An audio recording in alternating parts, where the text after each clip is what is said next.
Welcome to the Heart-Centered Entrepreneur Podcast. I want you to be rich. Yes, I want abundant financial success for your business. But I don't just care about your business making money. I care about you too. I want you to be rich in happiness, in the impact you make, in your relationships, and in how you give back. I'm Anna. I built my six-figure business as a side hustle while I was pregnant with my daughter in 2016. Now I've helped dozens of women do the same. I'm here to help you build a profitable, heart-centered, fully booked business with the latest tips on sales and visibility, with proven mindset hacks, and sneak peeks behind the scenes with what's working right now in the online space and in my business. Ready to make more money with heart? Let's go.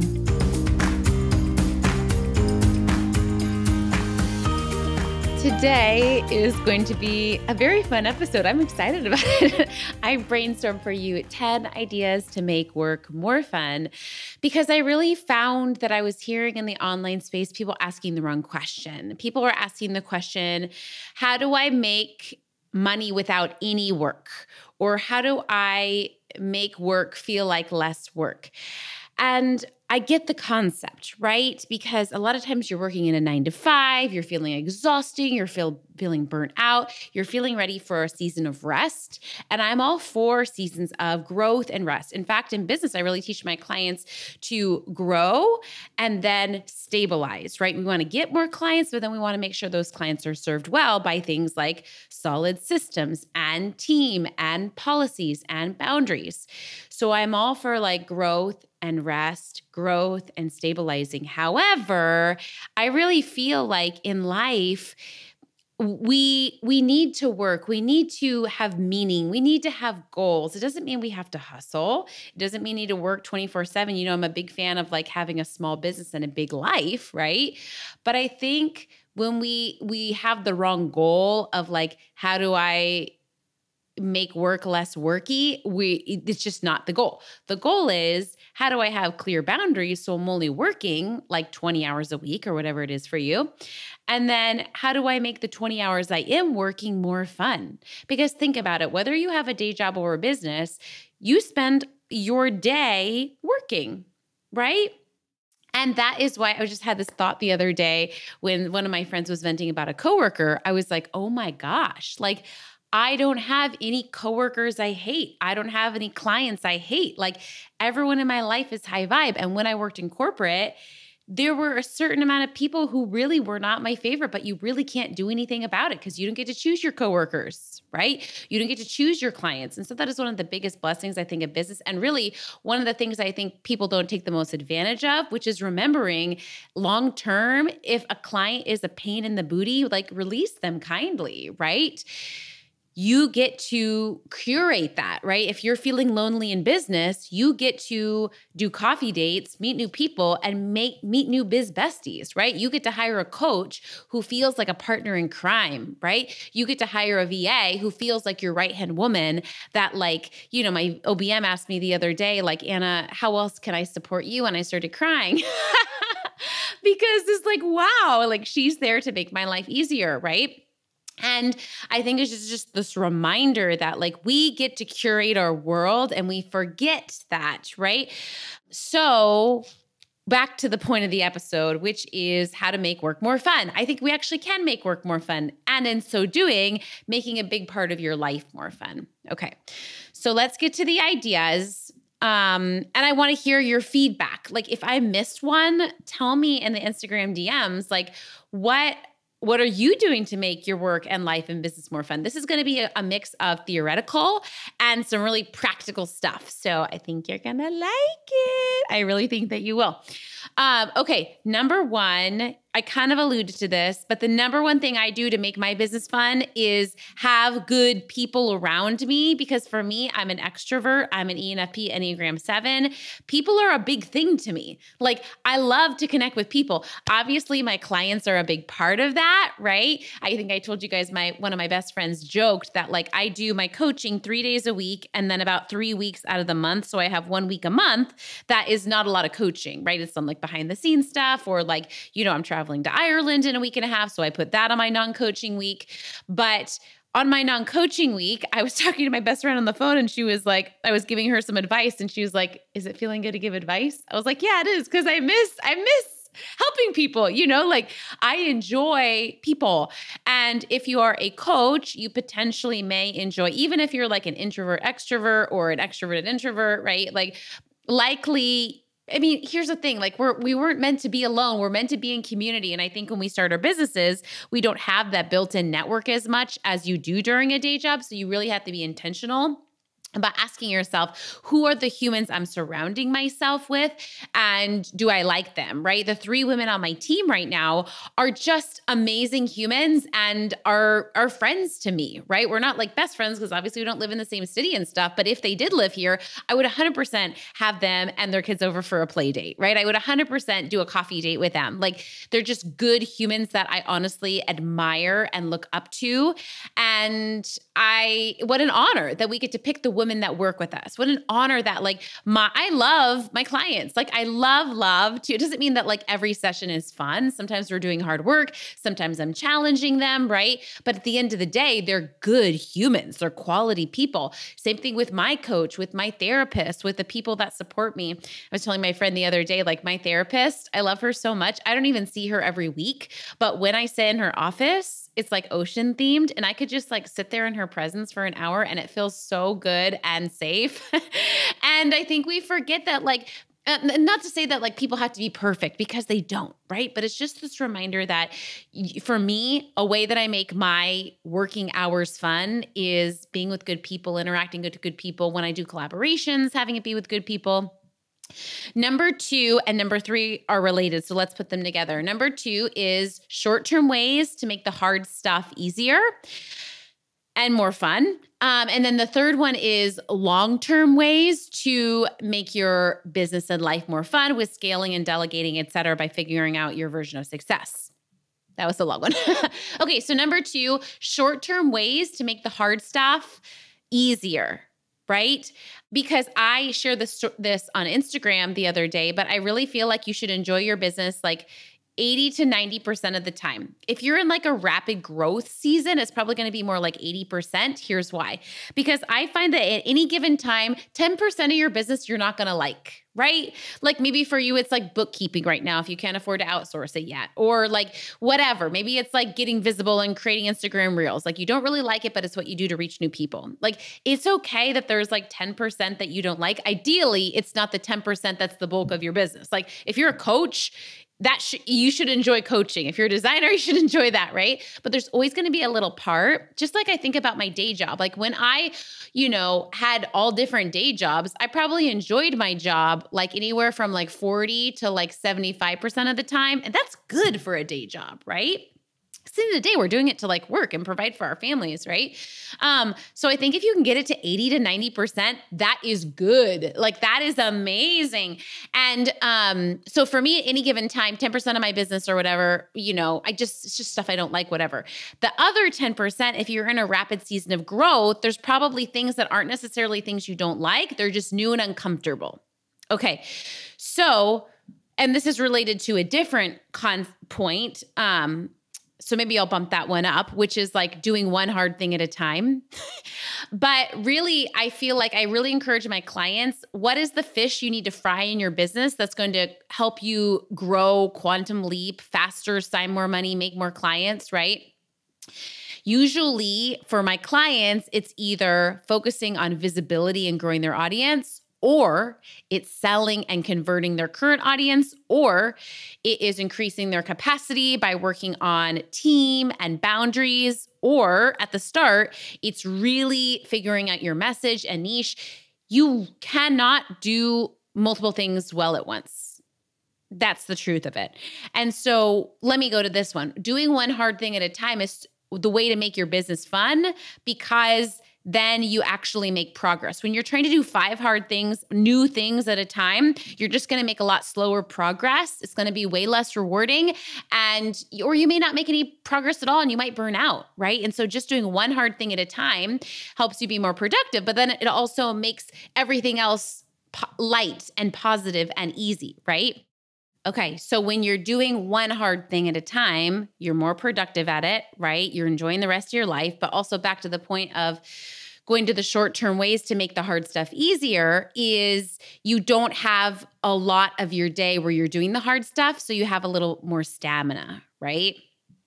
So for the things that I just have to get done, I love to, again, include people so that I'm not alone in it, right? Maybe I'll like Vox my friends and like vent about something, or I'll ask my coach for help making a decision on something, right? This is one of the things I talk to my clients about too. If there's something in your business you're stuck on, even if, quote, it feels easy, don't feel guilty bringing that to your coach. I love when my clients bring me that because usually it's not the actual action.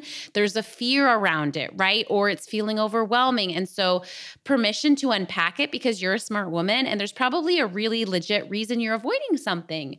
And so giving yourself some credit and doing some unpacking, doing some mindset work around it, right? You might be like, oh, it's just an Instagram reel. Or is it the fact that you're terrified of putting yourself out there, people disagreeing with you and really confirming the fact that you felt all along that you don't know what you're talking about, right? You see what's complex. And then other small things that I do to make the short-term ways to make the hard stuff easier is rewards and checklists.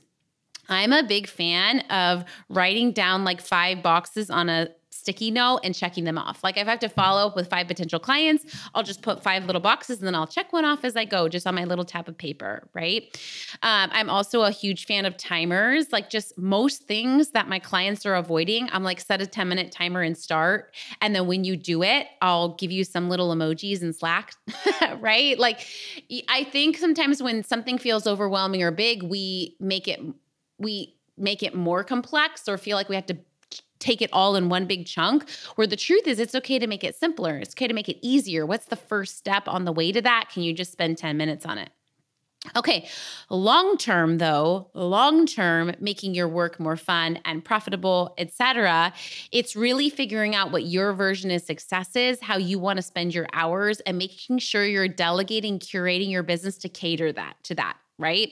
So often I work with clients and they forget that they're creating their own job, right? And so for me, it's a reminder that I get to decide what I fill my time with, right? I love to coach. And so a lot of my time is spent on either one-on-one coaching calls, group coaching calls, between session, typing my clients' notes and supporting them, right? And the other part of that is marketing and other things, right? But that I enjoy. Are you doing the marketing things you enjoy? Do you like to do audio? Do you like to do video, right? Like really figuring out what's your version of success when you're fully booked. What do you want your days to look like? And are you moving towards that and delegating the rest to a team member? Okay, next is focusing on growing versus sustaining. And the reason I want to talk about this is a lot of my potential clients and or clients that I see being really miserable in their business, I find that it's because they're avoiding the hard thing, right? They're avoiding being messy and just trying it, right? I have definitely had seasons where I've tried to like perfect something or feel like I have to figure everything out before I start or feel like I have to make the perfect decision so that I don't waste time or make it perfect so that people don't judge me, right? But I really feel like that's exhausting. We think that being brave in our business is exhausting. I actually think of avoiding the brave work and hiding is more mentally exhausting than actually putting yourself out there and failing and succeeding and like being like, I find that those clients are actually less exhausted and more happy than the ones that are living in fear, right? And this is not a judgment. This is just maybe letting you know. I think a lot of people are like nervous to sign more clients, nervous to grow their business because of the fear it's going to be more overwhelming. But I actually feel like growth at the end of the day is less overwhelming than being in that survival mode. I think about it like this too. In my business as an entrepreneur, I mostly try to do things that are going to create and make money. I only want to spend like 20% of my energy on cutting back, on conserving, on organizing. Yes, it is important, right? But mostly we want to create new, right? We don't want to get obsessed with looking in backwards, with over-organizing, right? Like, yes, recording, yes, using the data, right? But really making sure that you're moving forward and being brave and creating. That's what's going to actually be more fun and more easy, even though sometimes we see it as more scary. I already talked about doing one thing at a time. Next one, to make work more fun, and not just more fun, but more calm, is making sure you have uninterrupted work time. For me, this means from my kids. This means from my phone, right? I did a lot of multitasking when my babies were bitty, and I think some of that is unavoidable. But when I started getting 8 hours of babysitting a week, it changed the game. It changed the game, not just for my money, but how I felt. I was calmer when I was working. And then when I wasn't working, I was calmer too, right? Because I got more done.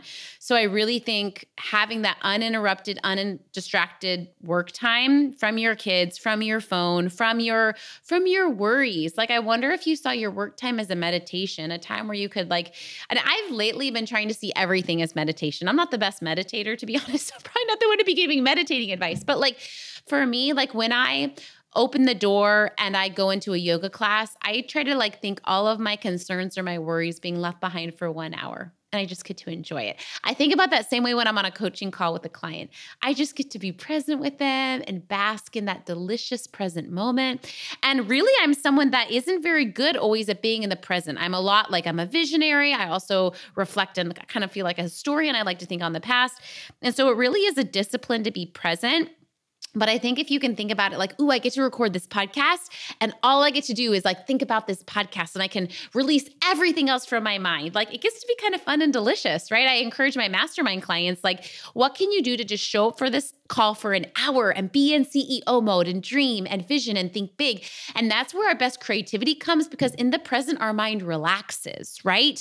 It relaxes. We get out of survival mode and we're there in the present moment and we're lost and we're captivated and our brain is relaxed and thriving. And when we're in the day-to-day, it can be hard to do that.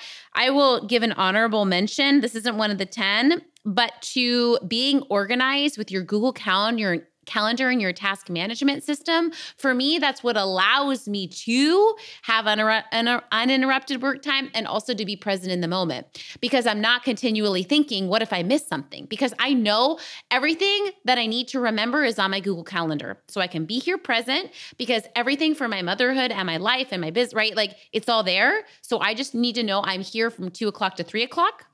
And then at 3 o'clock, I can look and see what's next. I also sit down at the start of my day when I do my daily check-in.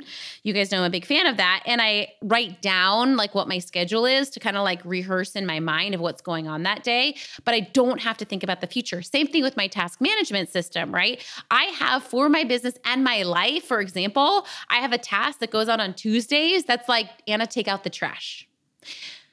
Some people might think that that's wild. For me, I am so relaxed because I'm I don't have to remember. I just have to go and it'll be on my list. And then it's kind of fun. I get to check it off, right? I also think you start giving yourself credit for all that you're doing. And then you stop overcommitting yourself, because you're I got my plate full. Not only do I, in my business, but I got to take out the trash, right? I'm being silly, but you know what I mean? And then it just, again, really relaxes you knowing I'm ooh, I got to follow up with that one person. Oh, I got to pray for that person when their surgery is. Oh, I got to send that gift. I have all my birthdays. My friends think I'm so amazing because I always remember birthdays. It is not my memory. In fact, I'm actually pretty bad at remembering names. You might be surprised to hear this, but I have all my clients write down their significant others' names and stuff. And I put all my birthdays, including my mom's, in my task management, because I could not tell you right now a lot of the birthdays of the people I love the most. I don't know why. I don't know if there's a malfunction in my brain. I used to make myself wrong for this and feel guilty about this, but instead, I just started putting birthdays in my task management system, because it's okay if we don't remember everything, right? It's really interesting, but I really feel after my divorce and after I did a lot of healing work, I actually feel some of my memory got worse. I feel I remember client information, their stories and their context. I have some clients that I've had for 7 years. I remember everything about their history. I'm there in it with them, right? And that's the nice thing about having a small client load too. But I feel some little tiny details birthdays, names, I just do not remember. But I have it all in my calendar. So who cares, right? In my task management, when it comes to paying taxes, when it comes to creating reels, when it comes to all that type of stuff. And you don't want to put so much stuff that you ignore your to-do list, right? But it really, for me, is the way that I can relax, because I can just look and see what do I got to get done today? right? Oh, I got to record this podcast episode. Oh, I got to turn off that thing, right? Oh, I can't get this done today. I'm going to bump it to tomorrow. But then when I sit down tomorrow, it's going to be on that. If you are still storing everything in your mind, this is why you feel overwhelmed. If you have not found a project management system you like, play around with some and figure it out like it's your full-time job, because that is so important that you're feeling relaxed. Like that, I mean, that tip alone, I can't believe that didn't even make the top 10. What was I thinking? Have a good calendar management system and have a good task management system. I use Basecamp, but I literally just use the basic. I don't use it fancy. I just have the tasks with the due date. You just need anything with tasks and due dates. It can be Asana, right? Next is, I like this one. Every task you do in your business should be making you money, but then do it as if it weren't making you money. This is such a secret sauce, and I've literally never talked about this before. I mean, maybe to some of my paying clients, but never on the podcast. And that is, when you are looking at what you're doing in your business, is all of it making you money? Are you being really ruthless, or are you doing some things because you think you should, or for vanity metrics, right? Like, I just did a reel about this recently. I feel like I actually probably, I make multi-six figures, but the amount of happiness I have in my life, the amount of free time, the amount of support I have, the amount of money that I save and dump into my retirement and do things like buying international vacations and saving $200,000 for a house, like, it's wild. And a big part of that is because I really drop my ego, and I really drop a lot of vanity things. Right? I really ask myself, like, what's actually going to make me money when it comes to spending time in my business? And if it's not, like, release it. Like, I think about when I released my first courses, I didn't have a fancy course platform, right? I sent my course students emails, and I showed up really well, and I served them in an excellent way, but I didn't care about the vanity metrics. It was like a year into my business till I really invested in my branding, right? Stop worrying about how you look and start worrying about making money, right? And serving your clients well, of course. But I just think so much is done in vanity instead of asking yourself, like, again, what's my version of success? What matters to me? How can I double down on that? How can I make sure that everything I'm doing in my business, it's a business, it's safe for me to be filled with heart and service, but also be here to make money, right? And looking that over. After you do that, and you're sure that everything in your business is making you money or giving you deep fulfillment, right? There's a couple things I do in my business. Maybe they don't make me a ton of money, but I really like it, right? And then once you do that, do everything as if the money weren't attached to those tasks, right? So once I get clear on, I got to do X, Y, Z to make this launch successful. I got to send these emails. I got to do these personal follow-ups. I got to do this sales call, right? I got to, do this webinar. Then I just kind of like put it into one big basket instead of getting too attached to any one task, right? This makes me happier because I'm like, oh, now it's just my job to do the webinar, right? Oh, now it's just my job to do these 20 client reach outs. Oh, now it's just my job to write these 6 sales emails. Otherwise, I think we really get this pressure to overanalyze every task. And for me, I also really tell myself, like, okay, now I get to do these 20 reach outs. And yes, my goal is to invite people into my paid program. But you know what the truth is? Not all 20 are going to join my paid program. Maybe like 7 of them are. So for like the other 13, I hope they have a good day, because I don't know about you, but like the online, like research shows us that we are the loneliest in society that we've ever been. And I'm a cheery person. And so if I'm going to reach out to 20 women, I might as well make their day better, because as women, life isn't always easy, right? And so again, this is a money-making task, but I'm really not thinking about the money as I'm doing it. I'm thinking about, how can I put good into the world? How can I love these women? How can I encourage them and make their day better? Even if I never hear from them again, like, that gives me peace knowing before God that I'm spreading love and positivity and goodness, right? Okay, next is, you might have to listen to this episode twice. I know I'm laying a lot on you, but like, really, these are deal breakers, deal makers. Okay, next is working ahead and creating margin. Nothing says no fun in your business like being in survival mode and running by the seat of your pants, okay? No shame if that's where you're at. There are seasons of life in business, but do not live there where you will burn yourself out, right? I've talked about this before, but if you've had a hard childhood where things were chaotic or a season where things were chaotic, it can be easy to normalize living chaotic and living in survival instead of reminding yourself it's safe for me to thrive and to be relaxed and to work ahead and create margin. I created an episode recently about creating financial margin, energy margin, time margin. Go listen to that one. But this is really about making sure that you are working ahead, creating margin, because it's just a lot more relaxing, right? Not just for you, but for your team. Like, let's not create emergencies, because emergencies will pop up, but let's not plan for them, okay? Create that margin, work ahead. Next is creating comfort. Comfort. I told the story on a reel recently, but I had several of my clients that were like complaining about some of the work that they were doing, that like, maybe they had 12 clients and one of the clients wasn't their favorite, right? Or another one has a done for you business, and there were just some tasks that in her business, she just had to just kind of get it done, right? And I had them both calculate how much money they were making per hour as they were doing these tasks that they were complaining about. One was making $700 an hour and one was making $400 an hour. And after that, they were like, oh, okay, actually, I'm fine. I'm happy to like sit with this client who's not disrespectful, but not my favorite, and make $400 an hour. Oh, I'm happy to sit behind the tech of this software because I'm making $700 an hour to do it, right? And I really think it's just keeping this in context of like, this is a job and it's a good paying job, right? And again, if we were comparing, like, I think we get into trouble when we compare our business to not working at all. Instead of like, as humans, we have to work. We want to work because ultimately doing aligned work in the world is fulfilling and gives us purpose and meaning to our life. Okay. I know this because I work with women who have multiple six-figure businesses or $1 million businesses and have plenty of money, but they get to a point where they're like, oh, I still enjoy some level of work. I still want to work 10 hours a week. I still want to give back. I still want to show up, right?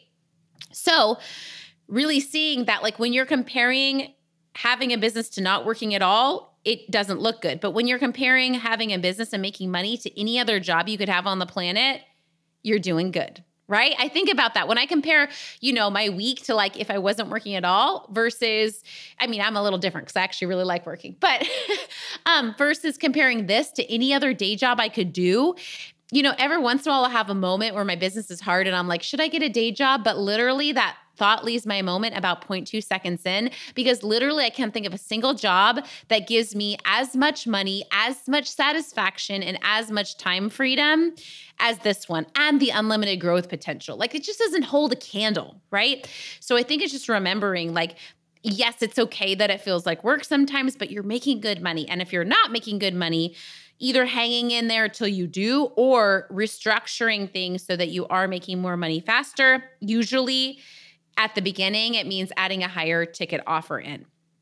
Okay, this is a part of it. This was like an A and B, but really making sure you're adding comfort to it, right? So if you're going to be making a miserable $400 to $700 an hour, how can you make yourself more comfortable? Some of the things that I love to do is I love ordering sushi if I'm in a bad mood. Solves everything, okay? Tell me in the DMs on Instagram what you order from DoorDash to make your mood better. I love lighting candles. Even if I'm not in a bad mood, again, it helps me be present and more efficient and enjoy my work, enjoy the coaching call, enjoy the whatever I'm doing. I have this little Amazon back massager that's like $30 that I love using. I also love drinking tea. Like, when you're at work on your 9 to 5, like I would always like go to the break room and make some tea. Like, make yourself some tea. Enjoy yourself, okay? Finally, I saved the best one for last. Make your life more fun, not just your business more fun, okay? Especially as you're growing and scaling your business, if you have moments where your business is uncomfortable because you're growing or you're stretching or you're working on a new skill, like selling or building your team, right? Like, I think we expect our business to always give us like satisfaction and fulfillment, but the truth is that it's a job and it's not always going to. It's great when it does, but that's a lot of expectation to put on your business. Not only is it going to make you a ton of money, but it has to always make you happy. That's like saying that my kids have to always make me happy or my partner has to always make me happy. No. I need to bring energy into my partnership. I need to bring energy into my motherhood. I need to bring energy into my business, right? And the way we bring energy into our business is we have fun in our life, right? And you might be like, Anna, how do I have more fun in my life? You make that a goal. Like you put on your little goal sheet, have more fun, explore some hobbies, make new friends, and do the work it takes to have more fun in life. Initially, anything new is not going to be more fun and it's going to be work. Trying out yoga studios is going to take time. Trying out some therapists is going to take time, right? But I'm just saying it's worth it because when you're enjoying your life and whatever that means for you. For me, it's meant, releasing some of the people in my life that, were not kind to me. If someone's not being kind to you, it's okay to graciously release them from your life. Did you need that permission? Maybe you did. Maybe you listened to this podcast episode just for that. I love you. Some of the other things I did was just start dabbling a little bit in some hobbies. My first hobby was fitness, right? And honestly, that was more for my mental health than for my body. Really getting a break, really having somewhere I could bring my kids and get a little break. But of course, it eventually also turned into something that was really rewarding for my body and moving my heart, moving my legs, getting into my body, which led me really to dance. Learning to dance salsa and bachata has been a big blessing for allowing me to have fun. Like I went dancing last night and I woke up for work this morning and I had some harder client calls because some of my clients are honestly dealing with some really hard things. Just brave women dealing with some hard things. But I was able to really come in with some optimistic energy because I had a really great night last night, right? It doesn't mean your life has to be perfect, but it's like, what energy are you bringing into your business?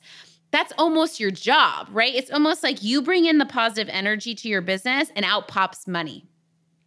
I don't know. What do you think about this? I'm just playing with this idea or model, but I really feel like you're bringing that in and in exchange, you're getting money. And again, your work can satisfy you too, but we shouldn't always expect our business to be this like all-encompassing, all-providing thing for us. Okay. I hope this was useful for you. I would love to hear from you. One thing. If you're like me, you're an overachiever, you'll want to do 17, but just try one thing to make your business and your work more fun this week. Tell me what it is. You can always pick a different one next week, but just pick one thing. And I think it's going to make a big difference, not just in the amount of enjoyment you have, but in the amount of money you make. Because when you're having fun, again, your brain is out of that fight or flight mode. It's in creative thinking mode. It's in the future. It's visioning what's possible, right? It's braver. We're more willing to fail and make mistakes. Like that's where we want to be. We want to have fun because that's where innovation happens. That's where, problems are solved and where money is made. Fun is where the money is made. Money loves fun, right? So instead of figuring out how to make our businesses more work, let's figure out how to make them more fun. Deal? Deal.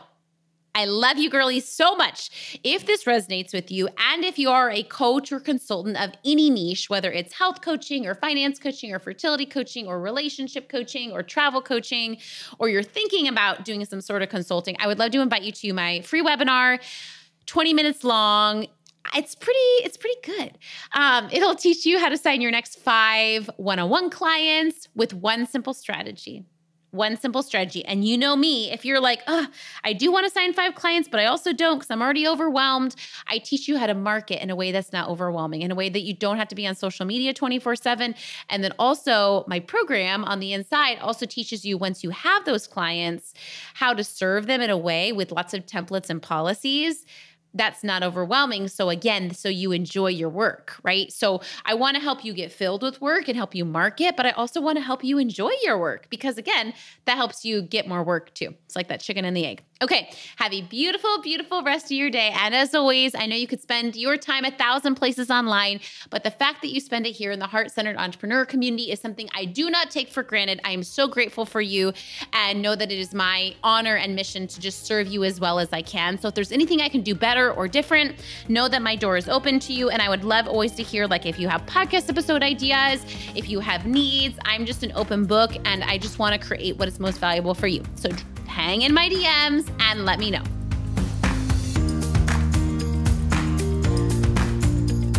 Thanks for hanging out today. Please hit that subscribe button so you can make sure to stay updated anytime a new episode drops. And I would love for you to join me in my free Facebook community. It's called the Heart-Centered Entrepreneur. We discuss the podcast episodes. I regularly go live and do free trainings. And you may even meet your newest biz bestie. So you can join at heartcenteredcommunity.com. It's absolutely free, and I cannot wait to see you in there.